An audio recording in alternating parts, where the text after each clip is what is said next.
Hi, welcome to the channel. My name's Andy. This lesson I want to show you Bob Dylan's classic Knock on Heaven's Door, but for me it was made very famous by Guns N' Roses in the early 90s. It was on their Use Your Illusion album, Use Your Illusion 2 I think, and I remember seeing it live at Freddie Mercury tribute concert at Wembley Stadium, and they were just on fire that day and Slash was amazing. So it's a really cool song. Essentially it's four chords. It's G, D, all very familiar open chords hopefully, and C. And the intro starts on those chords, G, D and C. And then in the verses it alternates, it goes G, D, A minor, and then it goes back to our familiar G, D, C. And it's interesting because if you look at the C and the A minor chord, fingering wise, when we play an A minor chord, we have this shape. To go to a C, it's only one finger difference. That finger that is on the second fret on the D string on the A minor chord goes to the third fret on the A string for the C chord. So they're only one note difference. They're called relative major and minor. So they're often interchanged. So like a song might start in G and it goes to E minor. That's the relative major and minor. So this song goes between the C and the A minor. They're the relative major and minor of each other. So it's just a very interesting change. One sounds a bit darker, going to A minor chord, and then it kind of brightens up a little bit when it goes to the C chord. But in terms of the key, nothing's changed. We're still in the same key. So essentially, if you listen to a record, I mean, they're in an E flat tuning, so this is a much simplified version of a record.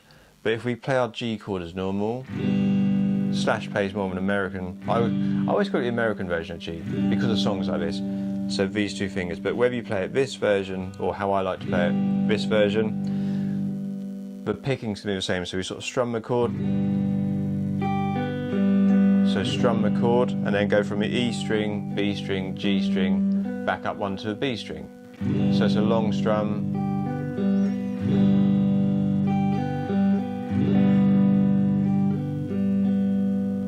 so it's only one of those, and then we go to a D chord, and this is a really nice thing they do. They go up the chord as a normal D. When they get to that high E string, which is this finger here, the second fret on the E string, they then take it off, so it changes the chord. Still a D chord when we come back down, but now it's sounding more like a D sus2 chord.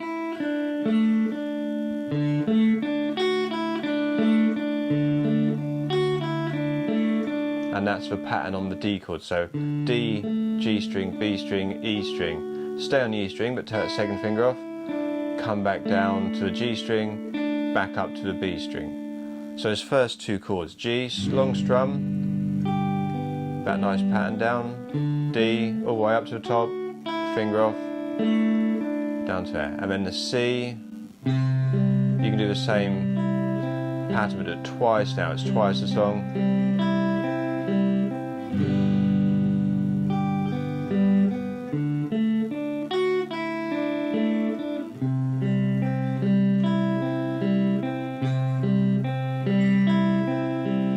So this isn't the same as a record because one, they're in a flat tuning, and two, there's a few more little fiddly bits. So I've just made it a more simple, more repetitive pattern, but it still sounds very similar and still sounds very cool.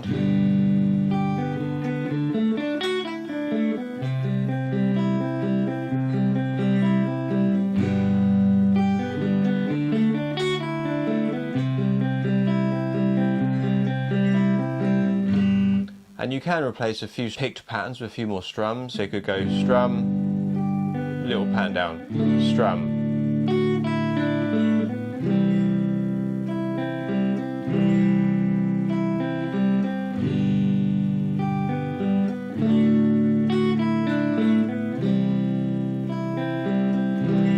And that sounds really nice. And it's kind of mixing a little bit of what you hear on the record, because there's two guitars. One's doing this open picking patterns on the open chords, and the other one's got the distortion on and he's doing the, and the other one's doing this nice.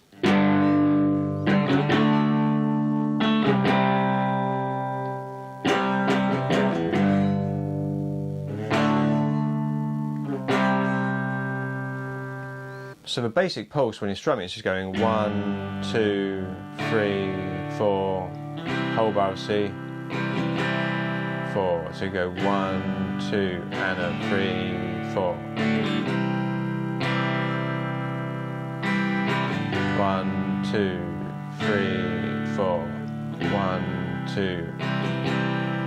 And then you can replace those chords with power chords. So play G with a 3rd and 5th fret on the E and A string. Nice power chord shape. Up to a D power chord, 5th and 7th fret on the A and D string. To the 3rd and 5th fret on the A and D string.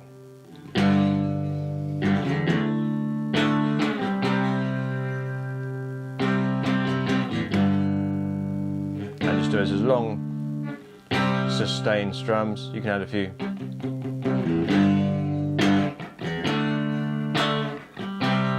2, 3, 4.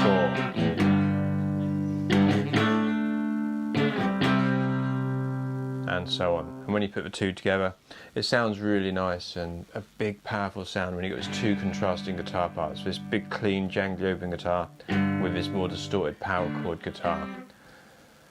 Then when we go into the verse of a song, I would keep them all as open chords because you really hear the tonality difference. You go G to D, first time to A minor,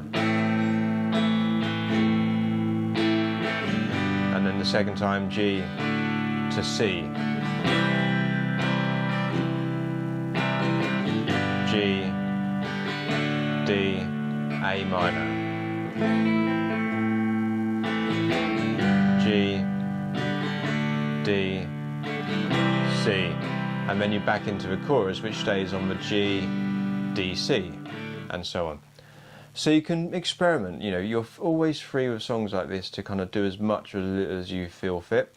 If you copy more like the record, it's quite busy, right hand technique can be quite challenging, but you might feel comfortable just strumming through those chords, just going nice jangly.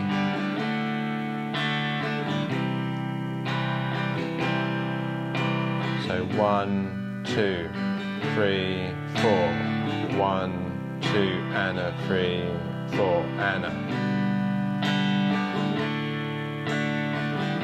And just get those nice and smooth.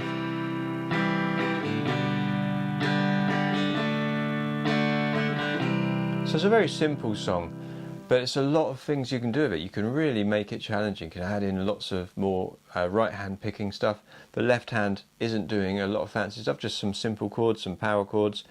This nice new chord you might not come across, D sus2. When we come down the chord, we take that string off, that finger off to get that open string.